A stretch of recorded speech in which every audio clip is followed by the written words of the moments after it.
देखो भैया, समझाना अच्छी बात है, पर समझाने वाला समझाए, लेकिन अगर सामने वाला ना समझे तो सामने वाला उसको ना समझाए, अपने आप को समझाए कि जब भी समझी नहीं रहे हैं तो हम क्या करने समझाएं। समझाने के पीछे ना लगा जाए, क्योंकि जब आपके हाथ से बात निकल जाए तो समझिए ये बात अब किसी और के हाथ में है, और जिसके हाथ में है उसके काम में हस्तक्षेप करना समझदारी नहीं होती है। बाबा ने एक बार समझाया, 2 बार समझाया, अब बाबा ने स्वयं को समझाया कि मोरे हु कहे न संशय जाहि, तो विधि विपरीत भलाई नाही। मेरे कहने पर भी अगर सती की शंका नहीं मिट रही, मतलब विधाता की रचना कुछ और है। समझदार 3 तरह के होते हैं समझने वाले, एक कहने पर समझ जाए, एक देख कर समझ जाए, और एक वो जो बिना भोगे ना समझे, जब तक स्वयं ठोकर ना लगे और तब तक ना समझे, एक वो श्रेणी। आपके घर में भी देखिए, परिवार में भी देखिए, समझाना अच्छी बात है, ना समझे तो कोसना भी अच्छी बात नहीं है। यहाँ बाबा के जीवन का दर्शन करिए, मैया को नहीं समझ आई तो बाबा ने कहा एक काम करिए देवी, जो तुम्हारे मन अति संदेह हो तो कि न जाए परीक्षा ले हो, आप जाके परीक्षा ले लो। मैया को ये बात अच्छी लगी, हाँ स्वयं जाऊंगी और देखती हूँ ये भगवान है कि राजकुमार है। बाबा यहाँ चिंता में नहीं बैठे, बाबा चिंतन में बैठे। मैया गई है परीक्षा लेने, बाबा के समझाने के बाद भी ना समझ कर गई परीक्षा लेने। आप बताइए, आपका घर का कोई मेंबर हो और आपकी बात काट के वही काम करने चला जाए जिसके लिए आप 3 घंटा से रोक रहे थे, आप चिंतन करेंगे कि चिंता करेंगे? बोलिए बोलिए, करेंगे ना चिंता। घर पे अगर कोई उस समय भोजन छोड़ो, वो गया है, पता नहीं क्या हो जाएगा, यहाँ खाने की पड़ी है आपको, यहाँ दिमाग फटा जा रहा है टेंशन से, पता नहीं क्या हो जाएगा। ये आदमी चिंता करते बैठा है। आप बताओ, आपके चिंता करने से सामने कोई चीज हल हो जाएगी क्या? आप खूब चिंता करिए, चिंता करने से चीजें हल हो जाती तो दुनिया में कोई दुखी नहीं होता। कहे कि सब चिंता ही करते और कुछ नहीं करते। खाने की चिंता है तो बनाने की भी चिंता है, बनाने के बाद खा करके अगले दिन बनाने और खाने की चिंता है, उस बनाने खाने के लिए कमाने की चिंता है। अरे चिंता ही तो है और क्या। बाबा चिंता में नहीं, बाबा चिंतन में बैठे, चिंतन में बैठे और क्या कर रहे? हुई है सोई जो राम रचिरा। अरे जो इन्होंने लिखा होगा वही होगा, मैं क्यों व्यर्थ में तर्क कुतर्क करके अपनी माला में, अपने भजन में विघ्न डालूं? बाबा भजन में है। हमारी बात को कोई काट कर जाए ना तो हम उस व्यक्ति को कोसने लगते हैं जो हमारी बात ना माने। हकीकत बताइए, गुस्सा आती है ना उसमें? जाओ जाओ जाओ जाओ, भोगोगे तब तो पता चलेगा। अब भोगना ना तो हमरे पास रोते रोते मत आना, 100 बार समझा रहे हैं, कोसते हैं ना। पर ये प्रसंग दर्शन करा रहा है, कोई मार्ग से भटक जाइए तो अपशब्द ना कहिए, उसके प्रति प्रार्थना करिए। वो गलत मार्ग पर चले तो आप अपना भजन बढ़ाइए, क्योंकि आपके कोसने से उसका मार्गदर्शन नहीं हो सकता, पर आपके भजन से उसका मार्गदर्शन जरूर हो सकता है। आप अपना भजन बढ़ाइए। बाबा बैठे, इधर मैया माँ जानकी का वेश बनाकर गई परीक्षा लेने। माँ जानकी के जीवन का जो व्यवहार है वह कैसा है? वनवास के समय आगे आगे राम जी, उनके पीछे मैया, सबसे पीछे लक्ष्मण भैया। मेरी माँ जब धरती पर चलती थी तो प्रभु के चरण चिन्हों को बचा कर चलती थी। कैसे बचाकर? दोनों चिन्हों के बीच में जो जगह बचती थी, किशोरी जी उस बीच के जगह में पैर रखकर चलती थी, चरण रखकर। कितनी सावधानी होगी, आप विचार करो। और उसमें भी धीरे से पग रखती थी कि मेरे पग की धूल उड़कर कहीं प्रभु के पग चिन्हों पर ना पड़े, इतनी सावधानी। और यहाँ सती मैया, चरण चिन्ह तो बहुत दूर की बात है, जिनके वो चरण चिन्ह है वो चरण वाले पाछे हैं। राम जी पाछे और सती मैया आगे। आगे होई चली पंथ तेहि जही आवत नर भूप। लक्ष्मण जी ने देखा, लक्ष्मण जी ने कहा सती मैया आज काहे हमारी भाभी माँ का रूप बना के आई हैं, क्या मामला है? बोले नहीं। जैसे राम जी ने देखा, राम जी ने तत्काल सामने पहुंचकर जोरी पाने प्रभु कीन्ह प्रणाम, जोरी पाने प्रभु कीन्ह प्रणाम, पिता समेत लीन निज नाम, पिता समेत लीन निज नाम, कहे बहुरी कहाँ विष की तू, कहे बहुरी कहाँ विष की तू, विपिन अकेली बिरहु की हेतु, विपिन अकेली बिरहु की हेतु। मैया आगे आगे जब चली, राम जी पहुंचे और हाथ जोड़कर प्रणाम किया। लक्ष्मण जी ने कहा भैया नकली भाभी हैं। राम जी ने कहा पता है, इसीलिए तो हम प्रणाम कर रहे हैं, असली होती तो वो हमको प्रणाम करती, हम थोड़ी ना करते। मैं प्रणाम कर रहा हूँ क्योंकि ये परीक्षा लेने आई हैं और इस समय मैं इनको गुरु स्वरूप में देखकर प्रणाम कर रहा हूँ। मैया को समझ जाना चाहिए था कि ये पहचान गए, पर मैया नहीं समझी। राघव जी ने अगला संकेत दिया, क्या? कहे वो बहोरी कहाँ वृष के तू। फिर से कहा, क्या कहा? अरे देवी आप इस जंगल में क्यों अकेले आई हैं? ये बताइए हमारे भोले बाबा कहाँ हैं? भोले बाबा का नाम सुनते ही मैया के पैरों तले से धरती खिसक गई। ये तो पहचान गए, लौट पड़ी। प्रभु ने अपनी माया का दर्शन कराया। अब सती माँ सोचते आ रही हैं कि मैं शंकर कर कहाँ न माना, निज अज्ञान राम पर आना। कितना समझाया स्वामी ने, मैंने बात नहीं मानी। पहुंची भगवान शिव के पास। बाबा ने कहा देवी सब छोड़ो, दो बात बताओ। पहला ये बताओ कुशल तो हो? पहला प्रश्न, कुशल हो ना? अच्छा आप किसी के पास जाओ, और भैया अब ठीक हो? अब ठीक का मतलब पहले आप ठीक नहीं थे, अब ठीक हो कि नहीं हो? बाबा ने कहा ठीक, कुशल। अच्छा कुशल हो तो अब जल्दी से ये बताओ, लीन परीक्षा कवन विधि कहु सत्य सब। पहले शर्त रख दी बाबा ने, सत्य बात बताओ। क्या बताओ? परीक्षा लेने की विधि बताओ, परिणाम बाद में बताना। बाबा परिणाम नहीं जानना चाहते, विधि जानना चाहते हैं। क्यों? जैसे ये माइक है, इसको नापा जा सकता है कि नहीं नापा जा सकता? इसके आदि का पता है, इसके अंत का पता है, इस छोर से इस छोर तक, यहाँ से यहाँ। बाबा विधि जानना चाहते हैं कि जो अनंत है किस मापदंड के अंतर्गत इन्होंने उसको परखा है। जो अनंत है उसको मापा कैसे, वो विधि बताइए, कैसे आपने परीक्षा ली।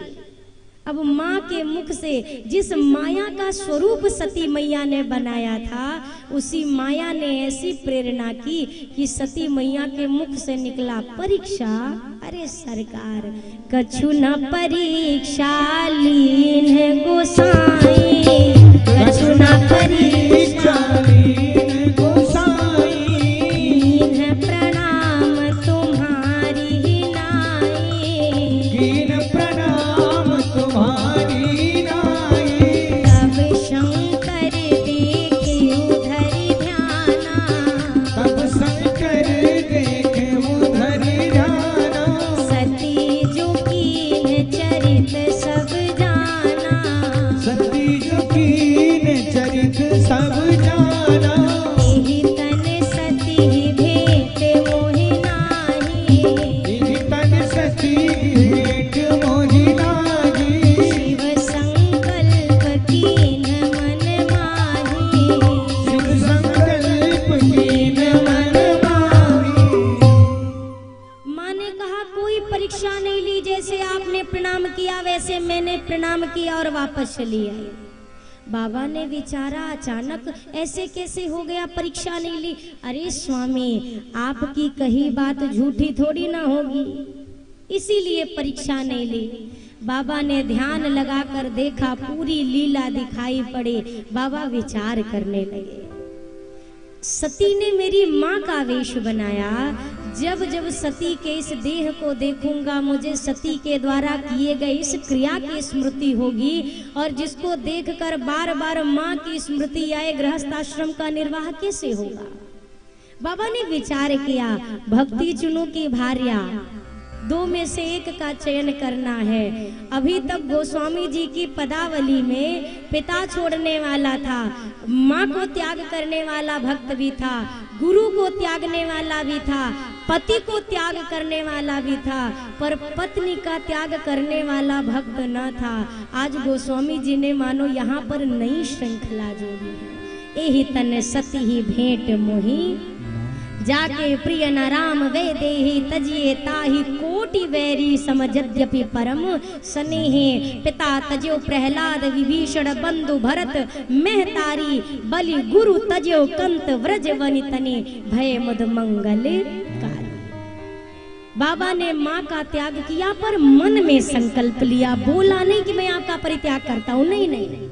बाबा का यहाँ जीवन दर्शन क्या है, जिस शब्द से किसी के हृदय को ठेस पहुंचे, उस सत्य को भी अपने भीतर दबा कर रखा जाए, उसको इस तरह से प्रस्तुत ना किया जाए कि सामने वाले का हृदय विदीर्ण हो जाए।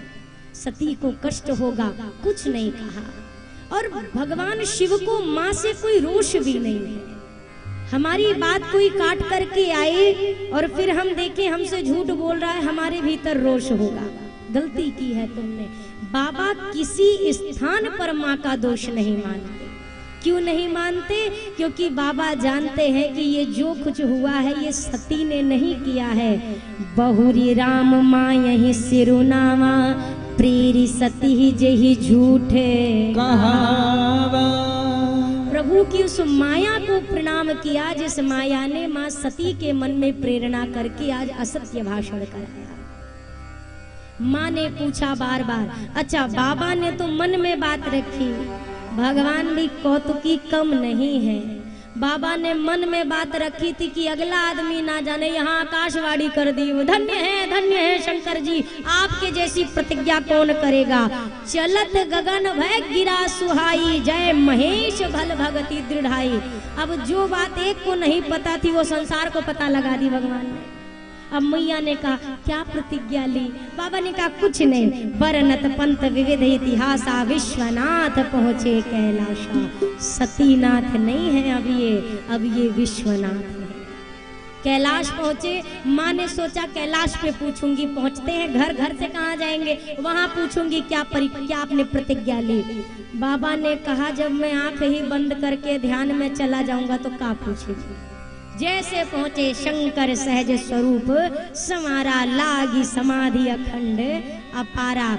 ये मेरे महादेव का सहज स्वरूप है, ये सहज स्वरूप है। समाधि में बैठ गए।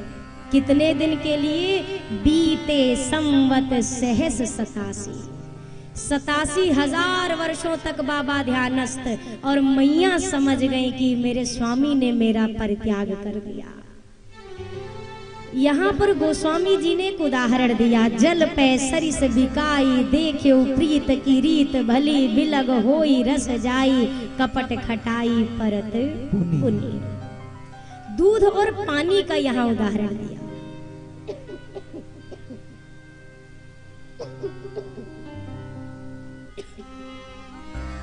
जिस प्रकार से थोड़े से दूध के भीतर ज्यादा जल भी डाल दीजिए, जो अभी दूध ना शिवरात्रि के दिन बिकेगा, वो वाला दूध, उसमें दूध कितना होता और पानी कितना होता ये आप जानते हैं, उन्ना में भर का दूध होता है।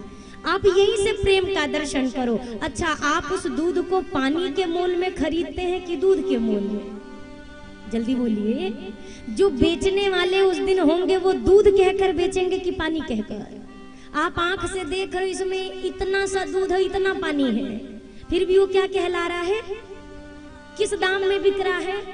दूध के दास परस्पर प्रीत लख्यो गुड़ चीर को नीर मिले सरसात है नीर बिकावत आपन भाव में जाई जहां जहां छीर बिकात है पावक जारन छीर लग्यो तब नीर जरावत आपन गात है नीर को पीर निवारी बेको तब छीर घरी हो घरी उपनात है।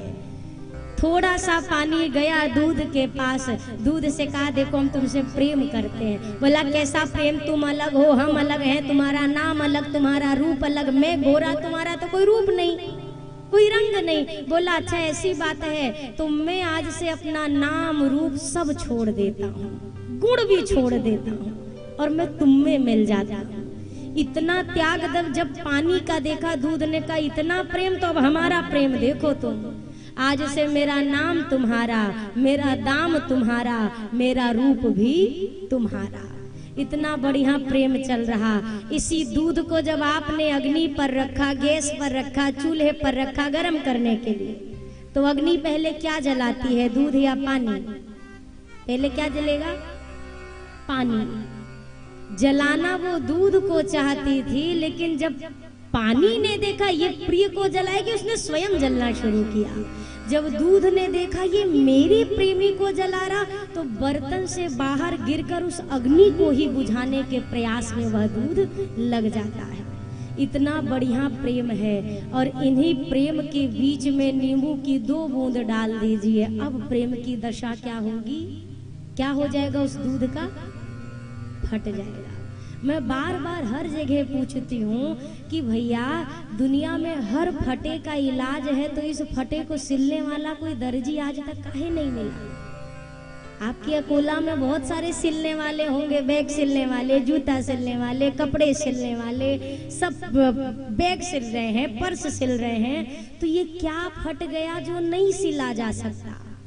ये वो चीज फटी है, ये प्रेम के फटने की बात है, ये मन के फटने की बात है। ये प्रसंग कहता है, जैसे रहीमदास जी ने कहा कि रही मन धागा प्रेम का मत तोरो चटकाए, टूटे से फिर ना जुड़े और जुड़े गांठ पर जाए। आज के समय पे व्यक्ति गलती करता है और एक अंग्रेजी का बड़ा प्रचलित सा शब्द है, क्या है? गलती करने के बाद क्या बोलता है? Sorry sorry. 10 गलती करता है 10 बार सॉरी बोलता है ना। एक बात बताइए, एक आप कांच की प्लेट लो, उसे जमीन पर पटक दो और अब उस प्लेट से कहो आई एम सॉरी, प्लेट का क्या होगा? क्या वो जुड़ जाएगी? जुड़ जाएगी क्या? फिर आप किसी के मन को 10 बार तोड़ करके, किसी के हृदय को चोट देकर आप उसे सॉरी बोल देते हो ना, तो ये रहीमदास जी की वही बात है। आपने टेप लगाकर प्लेट को चिपका तो दिया, पर टेप का दाग दिखाई दे रहा है। अब ये वो नहीं है जो ये हुआ करता था, ये वो प्रेम नहीं रह गया जो था, क्योंकि जीवन भर ये प्रेम आपने एक गांठ लगाई, आगे चले जीवन की यात्रा में किसी भी दिन अगर आपको उस कृत्य की स्मृति हो गई, तो इस गांठ को निकाल कर वो आपके सामने रख देगा, तुमने ऐसा मेरे साथ एक बार किया था। इसलिए रहीमदास जी कहते मत तोड़ो इस धागे को। ये धागा कब टूटता है? जब प्रेम के बीच में कपट आता है, जहां छिपाव आया 2 प्रेमियों के बीच में, घर हो, परिवार हो, पति पत्नी का संबंध हो, पिता पुत्र का संबंध हो, भाई भाई का संबंध हो, जहां कपट ने प्रवेश किया वहीं से प्रेम में दूरी आ जाती है।